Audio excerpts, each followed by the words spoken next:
receiver in any direction by using the left stick. Tell your boyfriend, go and put your pants on. Damn, the best friend. She went and did the same thing. I'm really mad, but she won't know. Everything has gotta be cool when we living so cold. Feel it in your bones.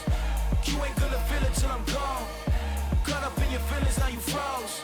And everything around you getting cold. This is a special presentation of EA Sports from the Coliseum in Oakland.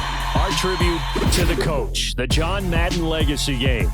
I'm Brandon Gaudin here to take you through the proceedings. And coming up, we're going to tell the story of a man who was truly larger than life and whose impact on the sport of football certainly is going to live on for decades and decades to come. Now, we've assembled a couple of rosters featuring some of Coach's favorite players from both yesterday and today. And Coach himself will be on the sidelines for both squads, trying to motivate his guys to victory. And I'm joined now by my good friend Charles Davis. CD, your thoughts on John Madden and what he meant to the sport he loves so much? For me, Brandon, it's the word joy. He brought that to the game of football and brought the game to so many people. He stayed involved his entire life. And moving forward, when you think of football, you're always going to think John Madden. One time for old times. What do you say we play some football as we are underway from Oakland in the John Madden Legacy Game? Here comes Devin Hester bringing it out. And they'll get him down right around the 25, actually the 26 officially, so a net gain of 1 there. So it's the NFC stars who will get the ball first. And Charles, as we alluded to, we've got a different era of coach on each sideline. So the man coaching this NFC squad, we'll call him Young John Madden. This is a coach who was trying to establish a foothold in the NFL and on the cusp of doing it very successfully. Yeah, you think back to that period, those early days as the coach of the Raiders, the late 60s in the AFL and then in the NFL in the early 70s. Coach was a guy who was ahead of his time. The Raiders were one of the first teams to have mini camps, one of the first to film practice, because he wanted to practice coaching as much as he could. And his teams, they were successful right from the start of his head coaching tenure. And whoa, he's going to hope that that is not a sign of things to come. A rude welcoming to this ball game. So as we mentioned at the top, let's take you through the life of John Madden. And you know, it's very fitting that we're here back in the Bay Area, not just because John's so associated with Raider football, but also because this was where he spent his formative years. Yeah, he grew up over in Daly City with his buddy John Robinson, who would also become an NFL head coach. He played his high school ball at Jefferson High, eventually wound up playing tackle at the University of Oregon, and later Cal Poly San Luis Obispo. Played well enough that in 1958, he was a 21st round draft pick of the Philadelphia Eagles. That's right, the draft had 30 rounds then.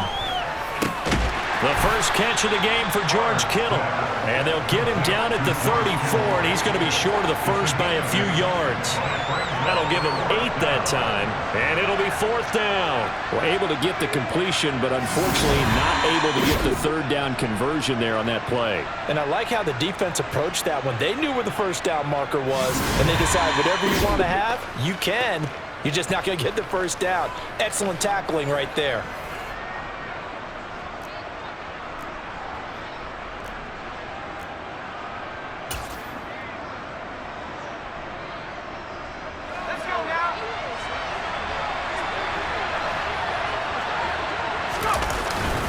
Going for it with Sanders. And he's got the first before he's brought down at the 39-yard line. But Charles, you mentioned Coach was a 21st-round draft pick back in 1958. It was the Philadelphia Eagles who selected him.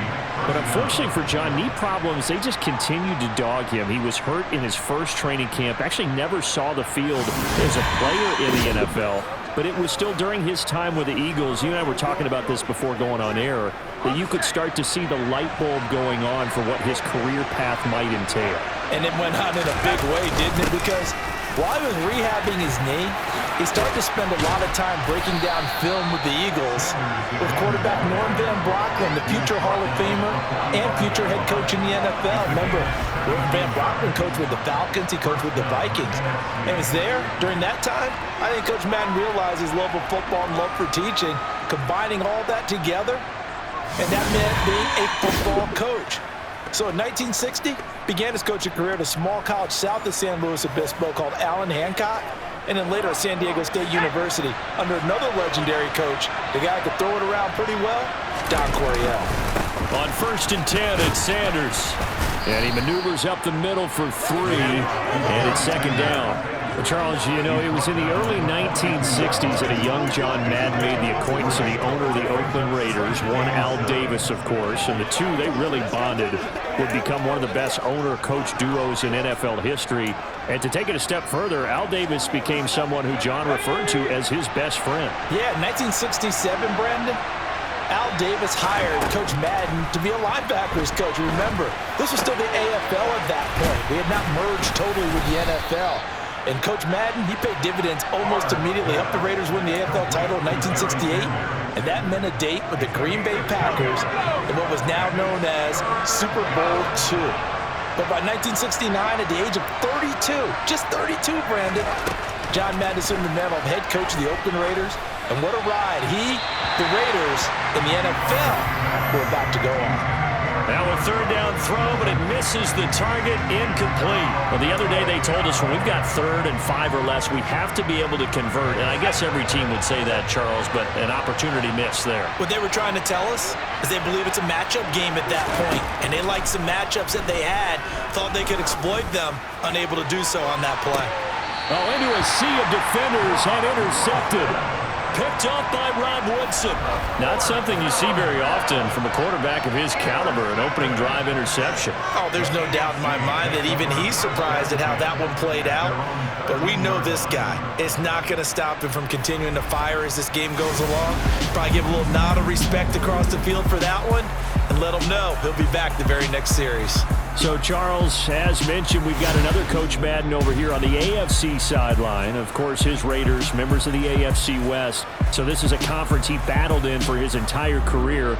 And you think about the landscape of the NFL as he was getting into the back half of his tenure. It was a golden era for coaches. You had Don Shula, Tom Landry, Chuck Noll, Bud Grant. But it was John Madden who had the best winning percentage of them all, CD. 759, the best ever. Brandon, it's hard to believe he could be so successful in the conference with all those great teams.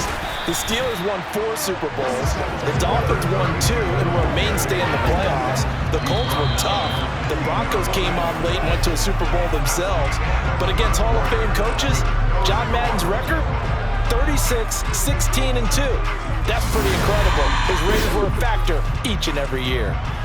The AFC with a football here to begin the second quarter, as they're looking at a 2nd down and 9 to go. On the draw, here's Allen. And he's going to be met at the line of scrimmage and taken down. They'll come to the line here needing 9 yards to pick up the first. Throwing is Brady on 3rd down. Trying for Brown, and it's intercepted. Picked up by Jalen Ramsey, and they will take over at the 26-yard line. So consecutive interceptions here early on in this one, and maybe setting the tone, Charles, for a game where the defense really takes center stage. And don't you think that both offenses are really catching a bit from their coaching staff about avoiding these turnovers that we've seen early? I think both teams are trying to find an advantage. We know that. Can one of them break away and take control of this game? With the NFC offense coming out here, you know, Charles, Coach Madden always said that if he had one drive to win a game and he had to pick a quarterback, he would pick Kenny Stabler. But I think if you asked him to omit any of his Raiders players, there's a good chance the guy he'd select would be Brett Favre. Brett Favre is always smiling. He's always laughing. He's always talking to someone. He remembers that it's a game. And if it's a game, you should have fun. And Brandon, that always reminds me of a great movie line where one of the players was telling a coach, every time I say it's a game, you say it's a business. Every time I say it's a business, you say it's a game. With Coach, it was always a game. Charles, you talked about John Madden and the Raiders going on a ride. Well, try these numbers on for size. So 10 seasons as a head coach. The Raiders won their division 7 times. They finished second the other 3 times. And he became the youngest coach to amass 100 career regular season victories and is still, to this day, the franchise leader in wins. And when you think about it, that's where that rivalry with Kansas City really took root. As did the expression, commitment to excellence. And boy, was it personified by the players who played for Coach Madden. On offense, how about quarterback Kenny Stable, wide receiver Cliff Branch, wide receiver Fred Biletnikoff, tight end Dave Casper, to name a few. How about those great linemen he had? Center Jim Otto, guard Gene Upshaw, tackle Art Shell, all of them in the Pro Football Hall of Fame. And guys on the defensive side of the ball, the Mad Stork himself, Ted Hendricks, Willie Brown, John Matuzak, Otis Sistrunk, and Big Ben Davidson. So many great players, so many great memories. Now Morton Anderson for the field goal try. From the right hash, this from an even 40 yards out.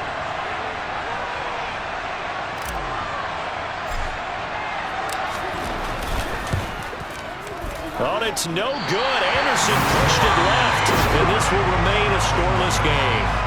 Still searching for that first breakthrough, and I thought this might be it. But it's not to be, and we're still scoreless.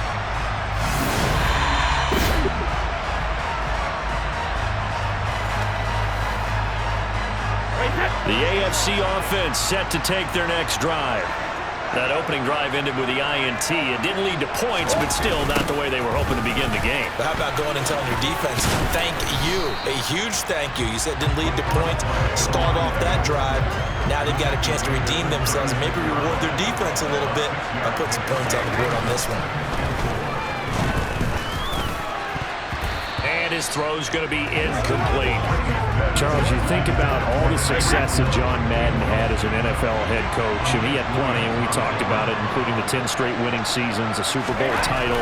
But like any great coach, he also suffered through a few tough losses along the way as well.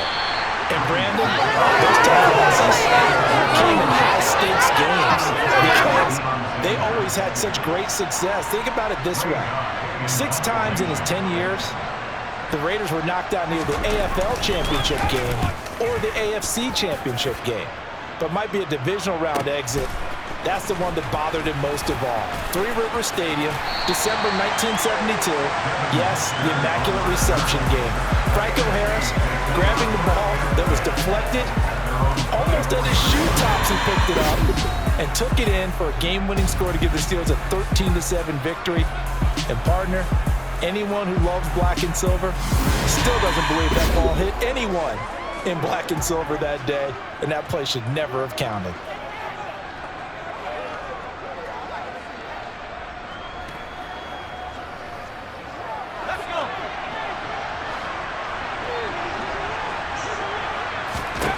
First and 10, it's Favre. The Sanders has got it, complete. The CD, we spoke of some of the Raiders' tough playoff losses through the decade of the 70s, but for one shining season, they put it all together, and that was 1976. Remember a 13-1 regular season, a memorable playoff win over New England. They dominated the Steelers 24-7 in the AFC title game, and then a meeting with the Minnesota Vikings in Super Bowl 11.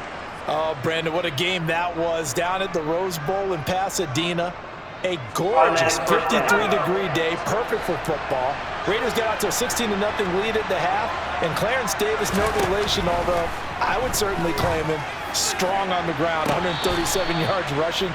How about Freddie Biletnikoff, the MVP of that game, catching everything that came his way?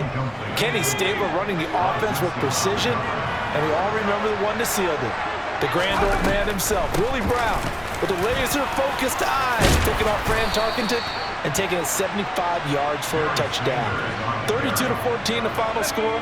Raiders had their first Super Bowl title, and we got the iconic shot of Coach Madden being lifted on the shoulder pads of his players and carried aloft as a Super Bowl champ.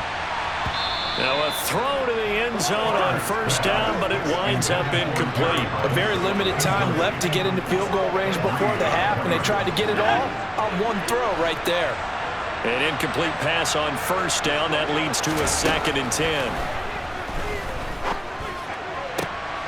Tries for Rice, intercepted. Rod Woodson with a pick. And he is going to score. It's a pick-6 and an AFC touchdown. Well, a it turns out it's not their offense who gets them on the board first, CD. It's the defense coming through right there with a pick six. And I know from experience throughout the week, when you go against the offense, you're challenging them all the time. You're letting them know, hey, don't worry about scoring this week. We'll take care of it. We'll get a few pick sixes and score ourselves. You're just kidding? But how about what he just did right there? Laid it out for the rest of the game. We scored. Hey, offense, can you keep up with us? Heck of a play there defensively, getting the interception, navigating his way into the end zone for the touchdown. So not much time to speak of remaining in this first half as the kick's away. Takes it at the 7. And he'll be tackled just shy of the 25. The offense for the NFC ready to get their next drive started. And with time quickly fading here in the second quarter, not sure how aggressively, offensively they want to play this. I think we'll find out just how much they trust their guys in this situation if they decide to take a shot. Now a timeout taken. Perhaps a chance for one more quick play and then another timeout if they hurry. We'll see. And they line up now for what will likely be the last play of the first half. They'll throw now on the final play. Throwing over the middle, but it's incomplete. Coming up in the second half, we'll run through John's post-coaching triumphs. But for now, we present a special tribute to the man of the hour, narrated by the Raiders' own Trey Mosley.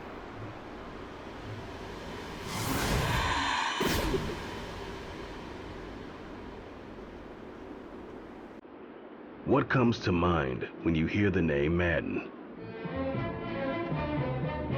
Is it the coach who led the Raiders to their first Super Bowl victory? Perhaps it's the broadcaster who entertained millions of fans. Or maybe it's the video game known simply by his name. But no matter what comes to mind when you hear the name Madden, everyone thinks of one thing: football. The core of it was football. It's the greatest game in the world. The left goes to the right goes to the left.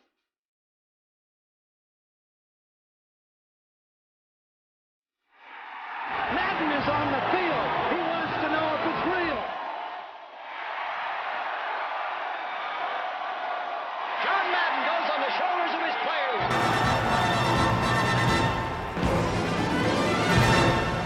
In my mind, John Madden is the most important figure in the history of professional football. Show me somebody else who did it on 3 levels the way John did it. There's nobody.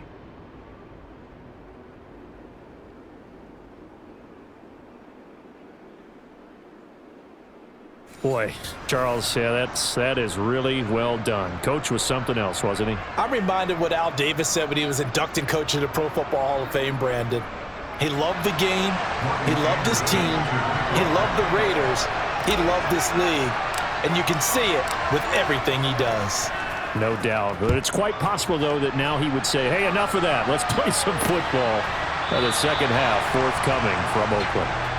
And we will not see a return to start the half, as this will be a touchback. Now, the AFC making their way out, and it's one of Coach's favorites, another local guy, Tom Brady, who will be at the controls. And boy, Coach always admired the way number 12 could run an offense, and especially his ability to stay calm under pressure. Tom Brady is a guy who's always looking downfield. He never looks at the rush. He hangs in the pocket, and he makes a throw. He's a cool guy. He's a tough guy. Let me tell you, there's no one calmer in the pocket than Tom Brady. And I know that Coach has a great appreciation for Tom Brady, who turned 45 back on August 3rd, because Coach coached a guy like him in George Blanda, who played a long time in the NFL. In this game, it features legends and active players. Tom Brady qualifies as both. They'll run with Allen.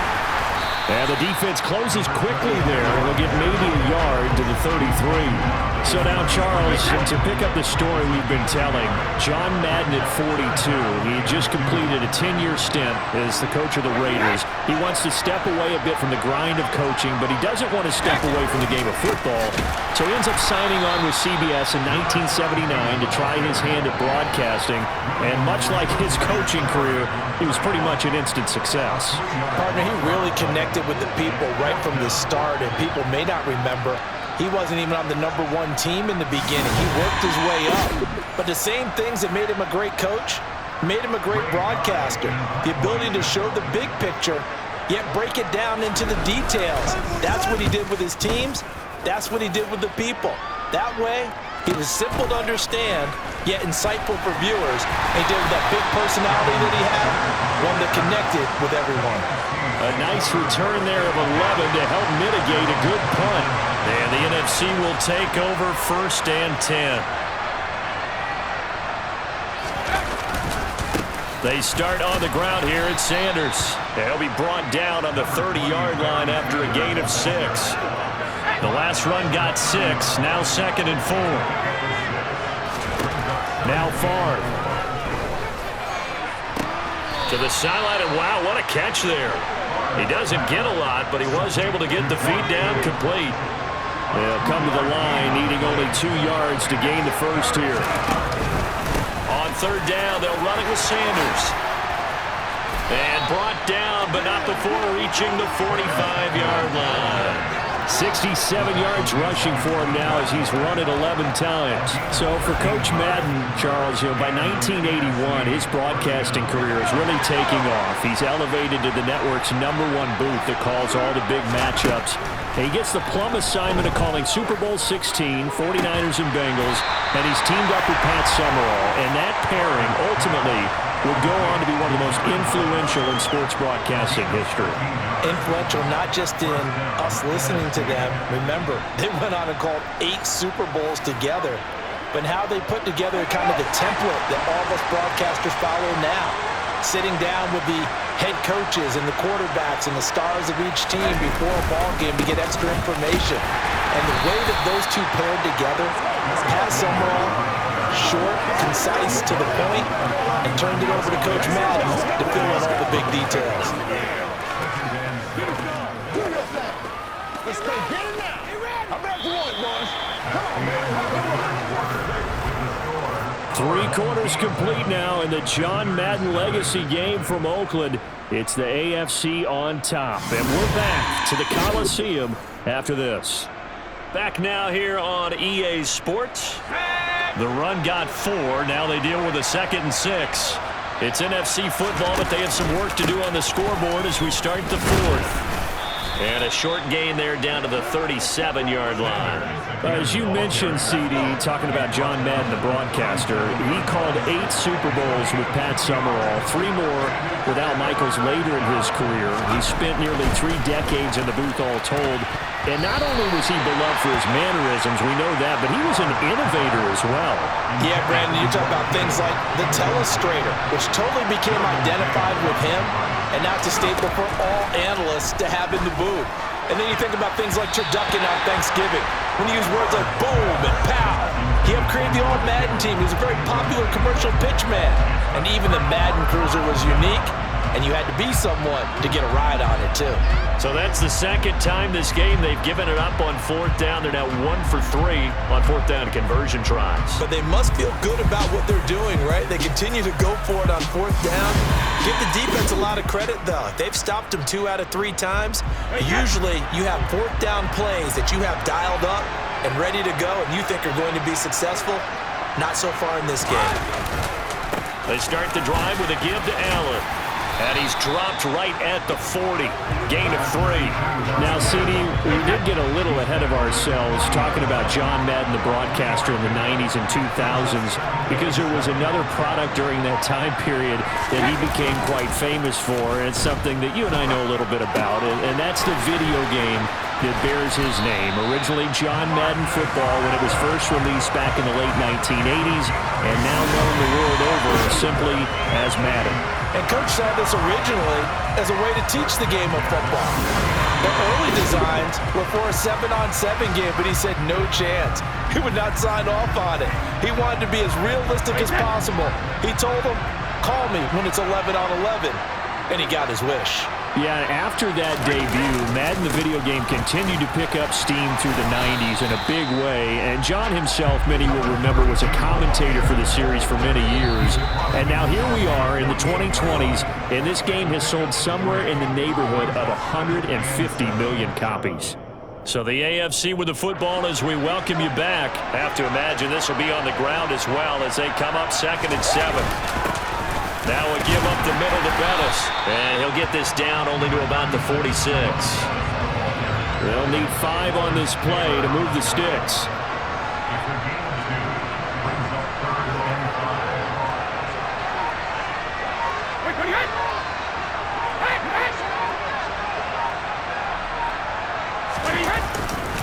Here's Allen. Yeah, good work there in open space. And he's got this all the way down now to the 32. So, CD, you look at the accumulation of John Madden's achievements in the world of football, the coaching success, the Super Bowl title, the incredible career as a broadcaster with 12 Emmy Awards, Madden the video game. It was very fitting back in 2006 that John Madden got the call to be enshrined into the Pro Football Hall of Fame. A more deserving person you will not find. He gave an incredible speech on that day, Brandon. So many of his former Raider players were in attendance. He talked about how he envisioned that when the last person turns off the lights in the hall every night, that the bus talk football amongst themselves. And what a discussion that might be. Yeah, he finished his speech by saying, today feels like the second time in my life that I'm being carried off on the shoulders of others. Yet instead of off the field, it's into the Hall of Fame. This has been the sweetest ride of them all. Only a yard on the pickup there. 2nd and goal.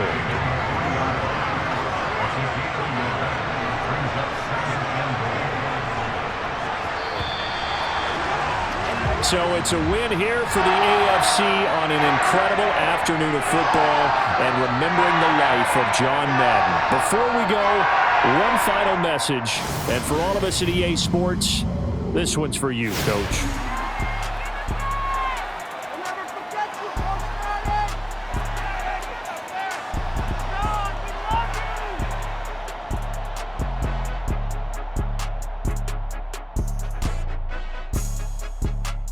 I just say this, I thank you all very much.